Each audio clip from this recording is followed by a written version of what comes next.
Hi guys, welcome back to Dark Star Dreams. This video is going to be a little bit different than what I've been doing. I want to get more into my apothecary and teach y'all a little bit about the herbs that I sell and some of their uses. So today I want to go over a product called Mullein. It is a plant, it is an herb. It is also known as Verbascum densiflorum, and I don't know if I can pronounce this right, but it is in the family of Scrophulariaceae. Scrophulariaceae? Yeah. Anyway, so mullein is a lung expectorant. It expels mucus from your lungs, your bronchi, your throat. It's also great for if you have cold or if you're a smoker like me. I smoke cigarettes. So having this tea or a decoction or an infusion or even smoking it itself can actually expel all of the mucus and tar and everything that builds up in your lungs. This is called an demulcent. It creates a soothing anti-inflammatory coating over your mucous membranes. This herb also, I have to warn, is not for pregnant or nursing women. I will get into some more of that in a little bit.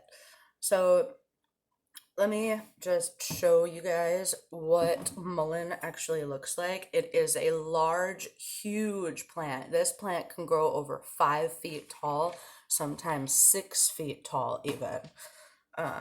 Now this has some like fuzzy, woolly leaves. I don't know if you can see that really. My lighting in here is not the greatest, but these leaves get big. They get even bigger than this. Now, this leaf is obviously dry, so it shrank a lot, but these are some of the smaller leaves that you will find down at the base of the plant. I just ripped a piece of that off. But yeah, I don't know if you can see. Let me fix my camera angle here to the light. See, it's a very woolly plant. So, because of its woolly texture or fuzzy, furry texture, it can actually create contact dermatitis. Now, let's see. I had written some stuff down. Yeah, I don't know where I wrote that. Oh, so yeah. Just because of the hairs on the leaves, you want to strain it really well when you're making a tea, a decoction, an infusion, anything.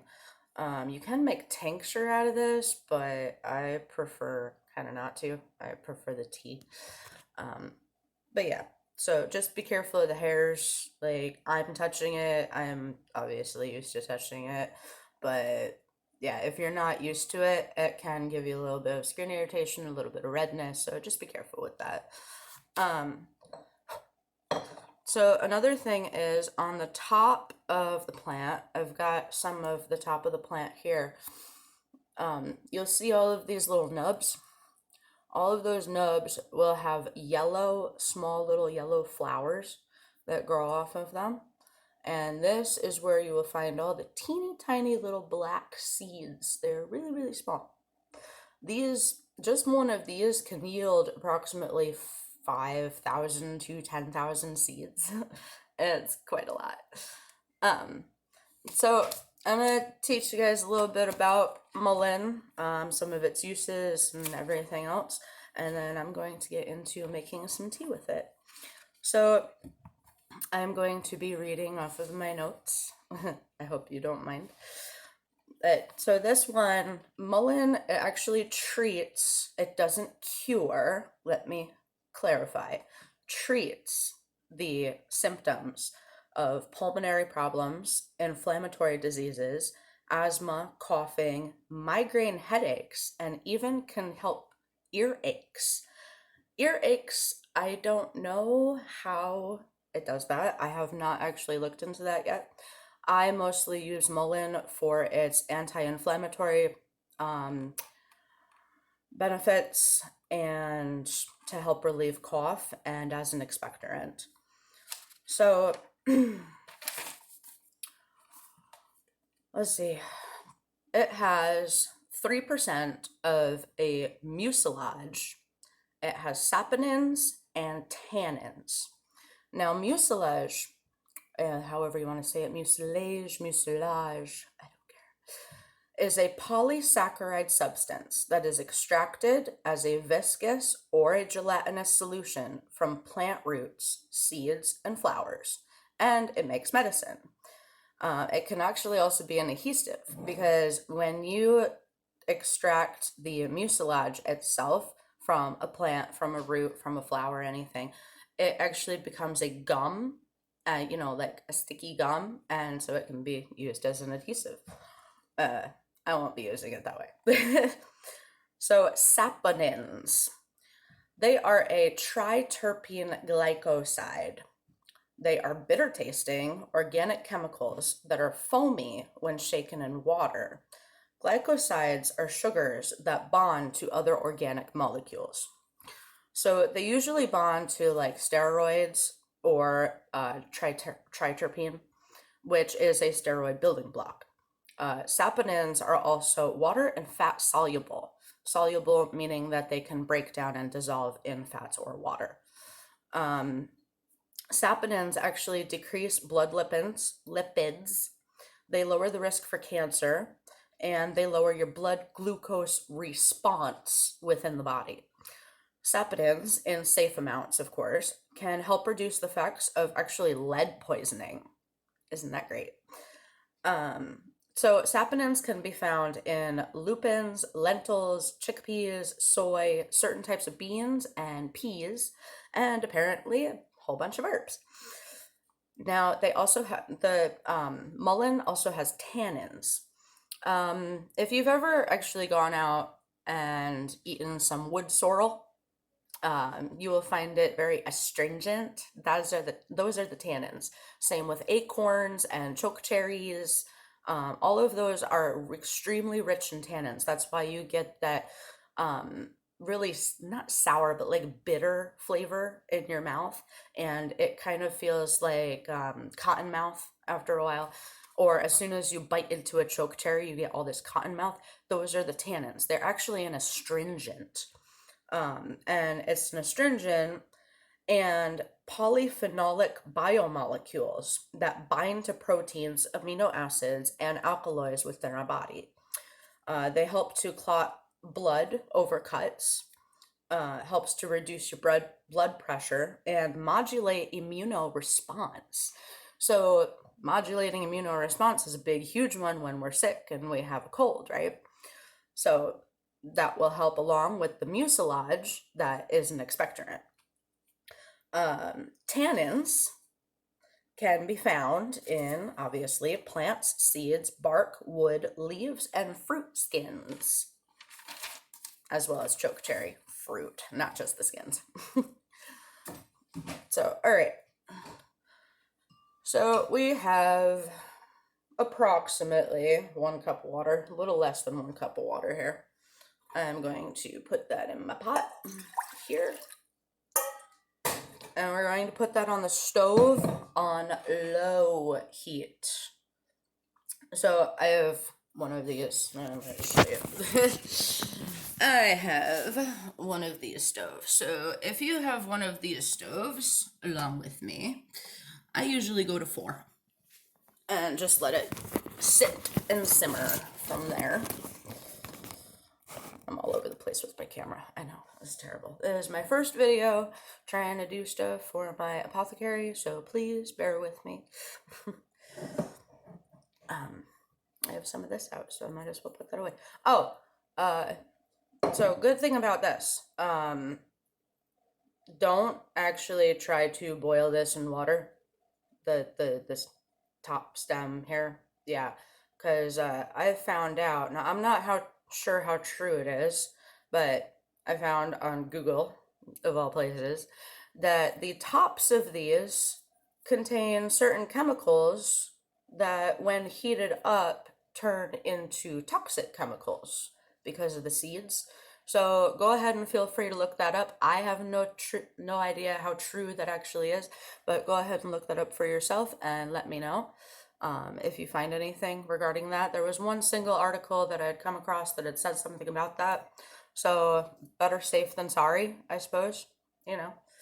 Yep. So all right. This is not quite heated yet. Actually, no, it's pretty warm. So we're going to take one leaf, one big leafy, and you're gonna break it all up. Now this is completely dry and brittle, so you're gonna break it all up into small little pieces and put it in the water while it's heating, not after it heats. Reason being, the mucilage, the tannins, the saponins, all of that get the oils. You really want the essential oils that are stuck inside the leaves and all the other oils and stuff. You want that to come out slowly in your water, especially with certain types of herbs like mullein.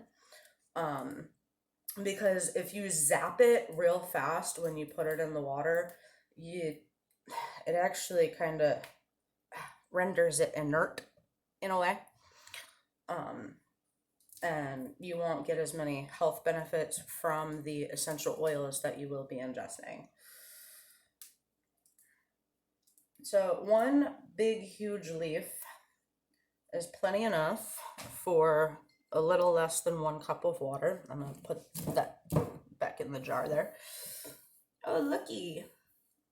I don't know if you guys can see it, but I have a whole bunch of seeds now that are gonna go in the other jar with the tops. I got seeds in my cup. I got seeds in my cup. Yeah, we kind of don't want to drink the seeds. I don't know if anything will happen. I don't know if it's bad for you to drink the seeds, but better safe than sorry, as I always say. So we're going to let that simmer for approximately 20 minutes, 15 to 20 minutes. Very low simmer. Like I said, most herbs you don't want to boil. You never want to get anything to a rolling boil or even a peaked boil. You want them to just slowly simmer for anywhere from 10 to 20 minutes. There are some herbs out there that I will go over later on in more videos that do require about 30 minutes of steeping or low simmering time. But with mullein, 15 to 20 minutes and you should be good. So I will be back in about 20 minutes. Hello, and we're back. So I've let this simmer for approximately 20 minutes now. We have a nice caramel golden color, which is what you want. So I'm going to go over a couple different cloths with you guys. Now, usually people use what's called cheesecloth. Now, cheesecloth, I have some right here. Regular cheesecloth, right, is this. It kind of looks like gauze. It is really stretchy, and it has a lot of fine holes in it. Give me a second. I'm going to put the camera down so you can see here. All right. So when you open up cheesecloth, you can see right through it and see all the big, huge holes. Those are huge. I usually use cheesecloth for like soups or stews, thicker things where you don't have to strain so fine, because this is, just huge holes. And if I were to try to strain tea with this, even with doubling it up or tripling it up, you would still get a whole bunch of herb through your cheesecloth. So I don't really like doing that. So I just kind of boop. Now there are some teas where yes, you can use cheesecloth, but I prefer this. Now this is called a flour sack towel. I think some people also call it muslin, unless muslin is a totally different thing. I don't know. I haven't used muslin personally. So you will also notice in my videos, as I continue doing this, get down, cat, that I will admit when I don't know something or I haven't used something. So if you want to, feel free to look something up or let me know your experiences, that would be amazing. That would be great because it would totally help me out with my apothecary and my business and everything else. So anyway, flour sack uh, towel, flour sackcloth. This is a lot finer. This is strong. It's durable. You can't see through it. There's no big holes. It's just like a regular towel, kind of like a dish towel. Okay. So I love using this stuff for my teas.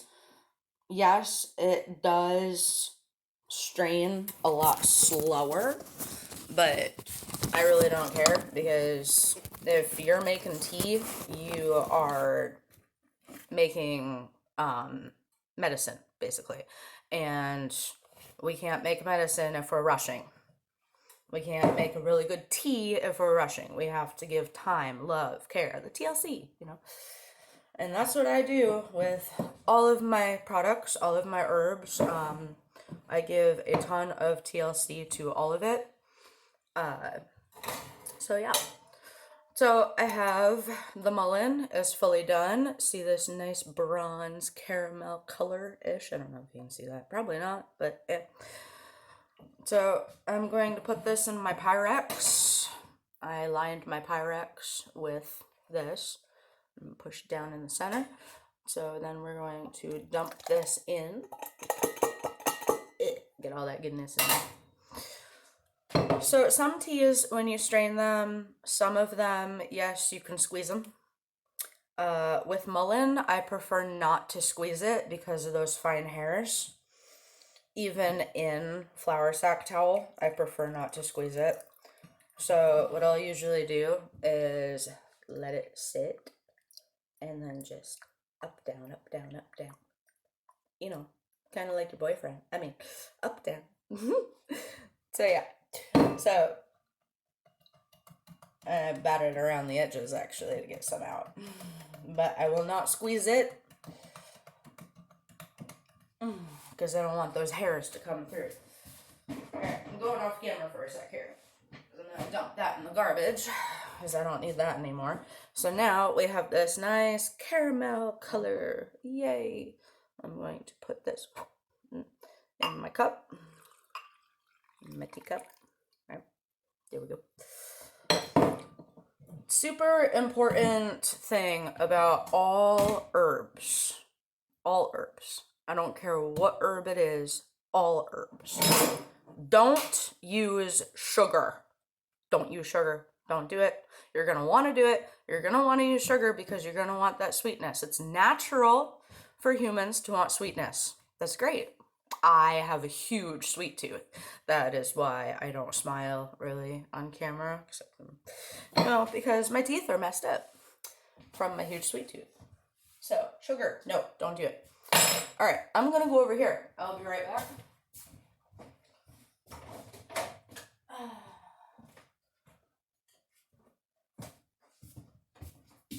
I have, now if you have regular honey or raw honey, that's perfect.